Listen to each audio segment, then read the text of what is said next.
बिस्मिल्लाहिर्रहमानिर्रहीम। अस्सलामु अलैकुम वरहमतुल्लाहि वबरकातुहू। दोस्तों, अगर अरबी में कहना हो कि तुम्हें कुछ मालूम है उसके बारे में दोस्तों, इस वीडियो में मैं बहुत से ऐसे अल्फाज का इस्तेमाल किया जो लोगों ने कमेंट्स करके पूछे हैं कि ये चीज़ का मतलब बताइए, ये चीज़ का मतलब बताइए, या जुमले पूछ दिए हैं कि इस जुमले को अरबी में कैसे बोलेंगे। ठीक है, तो मैं उस जुमलों को इसमें वीडियो में डाल रहा हूँ। अगर वो भाई जिनका भी जो सवाल है, अगर वो वीडियो देखेंगे तो आप हमें कमेंट्स करके ज़रूर बताइए कि हाँ, मैंने वीडियो देखा है और हमें जवाब इसका तसल्ली बख्श मिला है। ठीक है, तो अगर कहना हो कि तुम्हें कुछ मालूम है उसके बारे में, जैसे बहुत से भाई ने पूछा कि उसके बारे में, इसके बारे में, मेरे बारे में, ये सब चीज़ को कैसे अरबी में बोलते हैं। ठीक है, तो ये सब अल्फाज आम तौर पे लोग इस्तेमाल नहीं करते। आम तौर पे लोग सीधा सीधा सवाल इस्तेमाल करते हैं। जैसे कि हमको जाना है कहीं, तो क्या कहते हैं, अना रो। अब अना रो कई जगह इस्तेमाल कर देते हैं। कहाँ, मैं जा रहा हूँ, मैं जाऊँगा, मैं जाता हूँ। हाँ, ये सब जगह के पे इस्तेमाल करते हैं अनार हो, और लोग भी समझ जाते हैं कि हाँ, ये आदमी क्या कह रहा है। ठीक है, तो आम तौर के पे बोल चाल की ज़ुबान में ये सब बातों का ध्यान नहीं लोग रखते हैं कि उसके बारे में, इसके बारे में। ठीक है, अब हुआ बोल दिए तो हुआ का मतलब उस हो गया, उस हो गया, वह हो गया। हाँ, जैसे कह दिया उसके, उसने कहा, तो कहेंगे हुआ कल्लम, यानी उसने कहा या वह बोला, इसका मतलब ये होता है। ठीक है, तो इस तरीके से अरबी आदमी बोलता है। लेकिन लोगों ने सवाल किया तो इसलिए मैं इस वीडियो में कुछ अल्फाजों को इस्तेमाल किया हूँ। जैसे कहना हो तुम्हें कुछ मालूम है, ये एक सवाल हो गया। तुम्हें कुछ मालूम है तो क्या कहेंगे, हक हल तारफ़ शैआ, हल तारफ़ शैआ, यानी तुम्हें कुछ मालूम है। अब आया उसके बारे में, तो कहेंगे अन दालिका, यानी उसके बारे में। आप अरबी का लिखावट देख सकते हैं। ठीक है, अन दालिका कैसे होता है, दालिका लोग बोल देते हैं साफ साफ दालिका, लेकिन दालिका नहीं होता, अन दालिका ज़्वाद होता है, ज़्वाद। तो अन ज़ालिका यानी तुम्हें कुछ मालूम है उसके बारे में, तो कहेंगे हल तारफ़ शैअ अन ज़ालिका। दोस्तों, एक चीज़ बता दूं, अगर अरबी का स्पेलिंग अगर बोलने में गलती होता है ना, तो उसका तर्जुमा बदल जाता है, उसका तर्जुमा बदल जाता है। जैसे एक अल्फाज मैं आपको बता रहा हूँ, लोग कहते हैं कुल, कुल का मतलब क्या होता है, सब या सारा होता है। ठीक है, दूसरा होता है कुल। तो ये बोलने के अल्फाज देखिए, एक जो सब और सारा होता है कुल का मतलब, तो उसको कहते हैं कुल, यानी वो मुंह के ऊपर ऊपर से निकल जाता है। लेकिन दूसरा होता है कुल, तो उसको वो बड़ा काफ से होता है, तो उसको हलक के अंदर से बोला जाता है कुल। तो इस कुल का मतलब होता है कहना, बोलना, बताना। ठीक, आप कुरान पढ़ें, कुरान में है कुल हो अल्लाहु अहद, तो ये कुल, तो इसका मतलब होता है कि कह दो या कहना या बोलना। ठीक है, तो ये कुल जो होता है इसका मतलब कहना और बोलना और बताना होता है। ठीक है, तो ये चीज़ों को आप अगर ध्यान में रखेंगे तो आपको आसानी होगी बोलने में और समझने में। इसी कुल को लोग बोलते हैं गुल बोलते हैं। ठीक है, लिखा रहता है कुल बड़ा काफ से, लेकिन बोलने के लिए लोग गुल बोलते हैं। तो अगर हमको कहना है कि तुम्हें कुछ मालूम है उसके बारे में, तो हम कहेंगे हल तारफ़। हल का मतलब होता है क्या, यानी मतलब हो गया तुम्हें क्या मालूम है उसके बारे में, या तुम्हें कुछ मालूम है उसके बारे में, इस तरीके से। तो यहाँ पे हल तारफ़ मतलब तुमको मालूम है, हल मतलब क्या। ठीक है, शैअ मतलब कुछ, शैअ मतलब शै का मतलब कुछ होता है, चीज़ होता है, अन ज़ालिका यानी उसके बारे में। लोगों दोस्तों, वीडियो को मतलब किसी भी जुमले को समझाने में थोड़ा वक्त लगता है, अगर समझेंगे नहीं तो आपको समझ में अच्छे से नहीं आएगा। ठीक है, इसलिए वीडियो थोड़ा बड़ा हो जाता है मेरा। बहुत से लोग कहते हैं आप बड़ा वीडियो बना रहे हैं, छोटा नहीं बनाते, तो भाई समझाने में वक्त लगता है। ठीक है, इसके वजह से वीडियो बड़ा हो जाता है।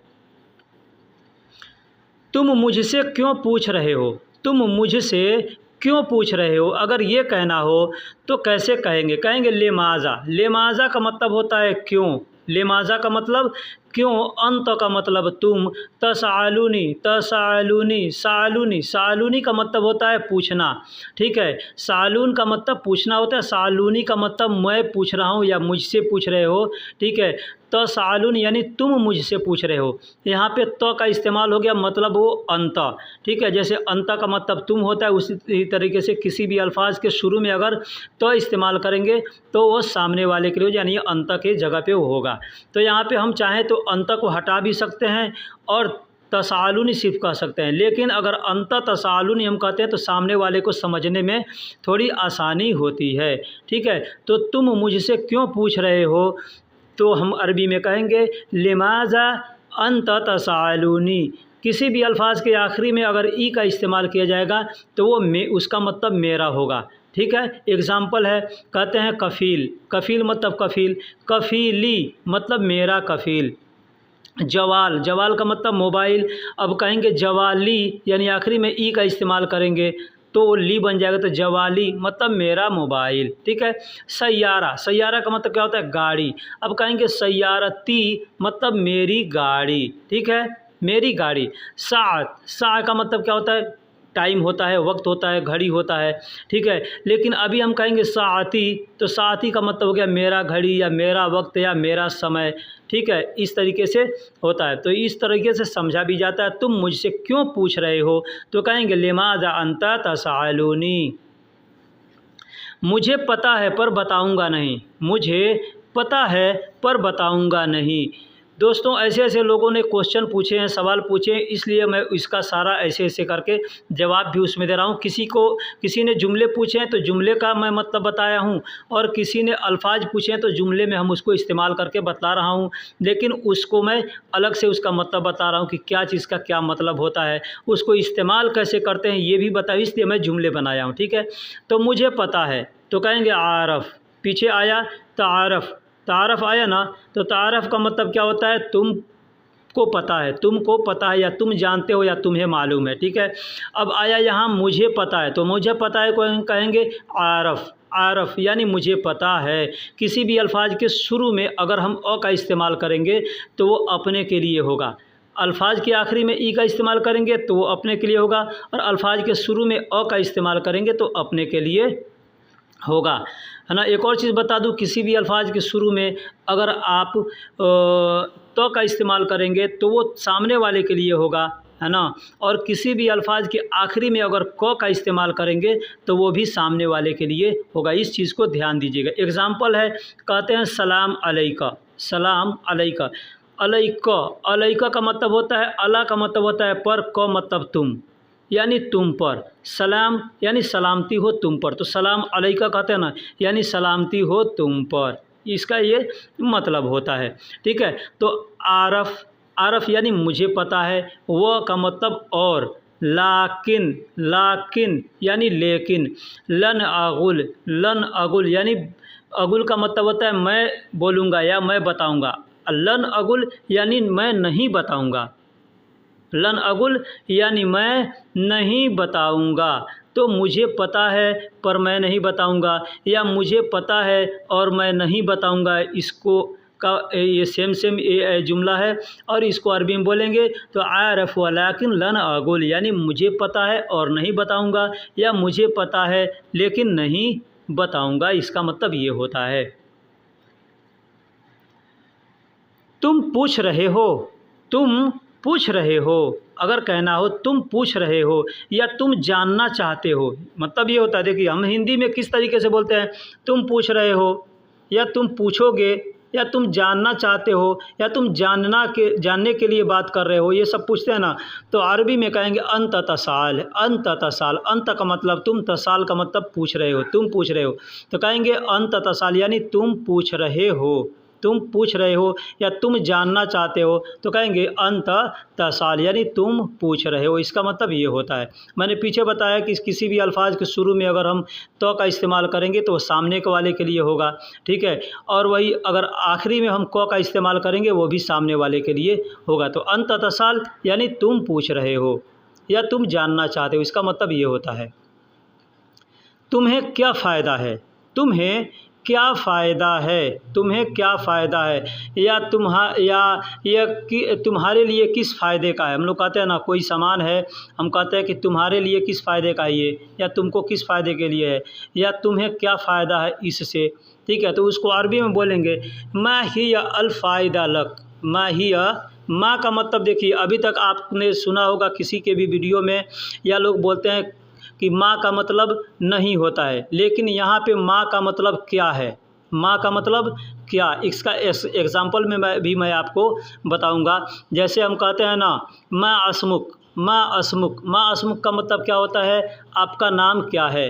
मैं असमुख, माँ का मतलब क्या, इस्म का मतलब नाम हो गया, और क का मतलब तुम्हारा, तो आपका नाम क्या है, तो माँ असमुख, इस तरीके से बोलते हैं। ठीक है, तो वही माँ ही या अल फ़ायदा लक, अल फ़ायदा लक यानी तुम्हें क्या फ़ायदा है। लक का मतलब होता है तुम्हारे लिए। ठीक है, लक का मतलब होता है तुम्हारे लिए। फ़ायदा को तो सब लोग जाता है फ़ायदा। हिया का मतलब वह भी होता है और इस भी होता है ना। तो तुम्हें क्या फ़ायदा है, तो कहेंगे मा हिया अल फ़ायदा लक, इस तरीके से बोल सकते हैं। माँ का मतलब क्या, ये भी ध्यान दीजिएगा। दूसरा है तुम्हारा कोई यहाँ रहता है, तुम्हारा कोई यहाँ रहता है। ठीक है, अब यहाँ देखिए किसी आदमी का जिक्र नहीं किया गया कि यहाँ पे आदमी रहता है या जानवर रहता है आपका। ठीक है, लेकिन कोई रहता है तो कौन रहता है, आदमी ही कोई रहेगा। ठीक, जानवर के बारे में कोई अगर पूछेगा तो उसका नाम लेकर के आदमी कहेगा। ठीक है, लेकिन यहाँ तुम्हारा कोई रहता है या कोई तुम्हारा यहाँ रहता है, जुमले आगे पीछे करके बोले जा सकते हैं। तो कहेंगे शख्स, शख्स का मतलब हो गया कोई, शख्स का मतलब हो गया कोई, या नफ़र भी कह सकते हैं, या रजाल भी कह सकते हैं। अब रजाल का मतलब और शख्स का मतलब में अंतर होता है। शख्स का मतलब है कि मर्द औरत कोई भी रहेगा तो वहाँ पे हम शख्स का इस्तेमाल कर सकते हैं। ठीक है, इसमें ये मेल फीमेल नहीं है शख्स, लेकिन रजाल मेल है। ठीक है, नफ़र मेल है ना। अब फीमेल अगर कहना होगा तो वहाँ पे हुरमा है, निसा है, खिद, ठीक है, मदाम है, ये सब औरतें, ये सब अल्फाज आते हैं औरतों के लिए। ठीक, तो कहेंगे तुम्हारा कोई यहाँ रहता है, तो कहेंगे शख्स मालक याइश हीना, याइश हीना। अब एक चीज़ यहाँ अल्फाज नया आया है, मैं आपको समझा दूँ कि रहने के लिए अरबी में इस्तेमाल करते हैं सकन। सकन का मतलब होता है रहना। ठीक है, अब इसमें आते हैं बोलने के लिए कई तरीके से। अस्कुन यानी मैं रहता हूँ, तस्कुन यानी तुम रहते हो, सकन यानी कोई भी रहता होगा तो सकन का इस्तेमाल करेंगे। लेकिन यहाँ पे हमने इस्तेमाल किया याइश, याइश, या ऐन और शीन, या ऐन और शीन, या और शीन। ठीक है, आप अरबी का लिखावट दे सकते हैं या ऐन, या और शीन। इससे होता है याइश, याइश का मतलब होता है रहना, याइश का मतलब रहना। या ऐसे आम तौर पे आपने सुना होगा लोग कहते हैं आपका रिहाइश कहाँ है, रिहाइश कहाँ, यानी आपके रहने की जगह कहाँ है। ठीक है, लोग कहते हैं ना हिंदी या उर्दू में, उर्दू अल्फाज है, उर्दू में लोग कहते हैं रिहाइश, तो वहीं पर रिहाइश को हटा करके याइश, याइश का मतलब रहना होता है। ठीक है, माँ अल्लाह का माँ, माँ, माँ का मतलब क्या, माँ का मतलब क्या, अल्लाह का मतलब आपका, लका का मतलब आपका, क्या आपका, शख्स मतलब कोई, याइश यानी रहता है, हीना का मतलब यहाँ, तुम्हारा कोई यहाँ रहता है, तो कहेंगे शख्स मालक याइश हीना, इस तरीके से बोल सकते हैं। तो दोस्तों वीडियो कैसी लगी आप हमें कमेंट बॉक्स में ज़रूर बताइएगा। वीडियो में अगर कोई चीज़ समझ में नहीं आई हो आप हमें कमेंट्स में पूछेगा, मैं उसका दूसरी बार दूसरे वीडियो में भी मैं आपको बताऊंगा, समझाऊंगा। एक भाई ने कल हमें कमेंट्स करके बताया था कि हारने को और जीतने को अरबी में क्या कहते हैं, हारने को और जीतने को अरबी में क्या कहते हैं, कैसे बोलते हैं। उन्होंने एक वीडियो भी शेयर किया था हमारे पास कि इस वीडियो में हारने और जीतने के बारे में बताया गया है। माशाल्लाह मैंने वीडियो देखी, बहुत अच्छी लगी। ठीक है, और मैं उस पर इंशाल्लाह कल एक वीडियो, परसों, कल या परसों, अभी रमज़ान के वक्त में थोड़ा टाइम कम मिल रहा है, इसलिए मैं इसको बाद में बना करके अपलोड करूंगा कि हार और जीत के लिए अरबी के कौन कौन से ऐसे अल्फाज हैं जिसको हार और जीत के लिए इस्तेमाल किया जाता है। ठीक है, उसमें जो अल्फाज इस्तेमाल किए गए हैं मैंने वो भी देखा, वो हमें तो पता है पहले से, लेकिन आप लोगों को भी पता है, लेकिन कुछ ऐसे अल्फाज हैं जो आप लोगों को पता नहीं है। मैं इंशाअल्लाह अगले वीडियो में उसको मैं डालूँगा और लिख करके समझाऊँगा, बताऊँगा। फिर मिलेंगे किसी अगले वीडियो में, तब तक के लिए खुदा हाफिज़, सलाम अलैकुम।